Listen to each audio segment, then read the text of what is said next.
Hi guys, today we are testing €2,500 turntable versus the €10,000 turntable, and I'm having the same cartridge mount in both of them. So without further ado, I will show you my setup. For the 2.5K turntable, we've got Pro-Ject X8 here, and it has some aluminum platter, and it comes with the tonearm, carbon fiber tonearm, and it comes without the cartridge. So I installed Acoustic Signature MCX3, which I do really like, and I chose it for my reference MC cartridge. I've got two of them installed so I can switch A and B very quickly. Acoustic Signature Tornado Neo, it's like combined with the tonearm. It's also from Acoustic Signature, it's like 10K setup. And my experience with the turntables, when I were listening to Acoustic Signature at my local hi-fi store Koris, which supports this channel and lends me plenty of test units, like for example this turntable that you can see in here. This one I purchased directly from them, and yeah, I love it. So when I initially listened to the Maximus Neo by Acoustic Signature Entry Level 1 and the Montana from Acoustic Signature as well, I liked the Maximus more because of the cartridge difference. So I thought to myself, okay, how much do the turntable really influence the sound and how much we can get away with just the cartridge? So if we install a high-end cartridge on cheaper turntable, will it bring us and will it give us like 90% of the sound, 70, 50? How much does the cartridge do? And how much the turntable itself influences the sound. And in this video, I will present you the sound samples that I recorded with the shop's high-end microphones and Qualio IQ loudspeakers, the amplifier that I'm working on, the Class D version, and I've got Chord Huei Preamp. So without further ado, let's listen to the sound samples, and I'll share my findings with you and what I heard in my listening studio right after the sound samples. Put on your headphones and enjoy.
Okay, so did you manage to hear the differences? Because from what I've heard in my listening studio, I was really surprised. Because I expected the cartridge to do like 90, maybe 80% of the sound, and in a way it does it. When it comes to sound balance, it's probably what I expected. However, the acoustic signature, the level of detail that it presented into the room, the width of the soundstage, the separation of each instrument, the holography of it, how the music filled in the room, it was different. And it was on a different level, and I'd say it's really what I didn't expect.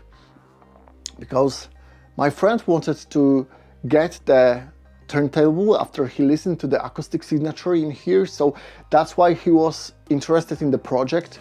He asked me, Greg, just listen to it and let me know if I should go with that, and maybe with the cartridge, you know, the same cartridge, acoustic signature MC-X3, it will sound awesome. And I expected it to be closer to the acoustic signature, but it wasn't that close. Overall, the immersion and how I felt the music, it was kind of more boring. So on the sound character and balance point of view, it's quite similar. But when it comes to the musicality and how it portrays the music in the room, it's, I wouldn't say it's night and day, but I wouldn't personally buy the project here now that I have the acoustic signature Tornado. I am now sure that there's some level of tonearm precision and some level of mass, some level of inertia, some level of resonance dampings that impact how the turntable presents the sound. And unfortunately, it's not like a Fosse or Class D modern amplifiers. There's no really a treat, a cheap way to cheat. No, I'd say you get what you pay for. Of course, you still need to pay for the good stuff, but if you have more money when it comes to turntables, yeah, most probably, if you pick the right one, you'll end up with better sound, spending more. That's unfortunate, at least for me and for most of you. So yeah, that's my findings for the turntable, and I'm looking forward to your comment and your experiences with the turntable, and if you know any good vintage turntable that I maybe can try and compare against, you know, the high-end acoustic signature one, I'm looking forward to your comment, and see you in my next video.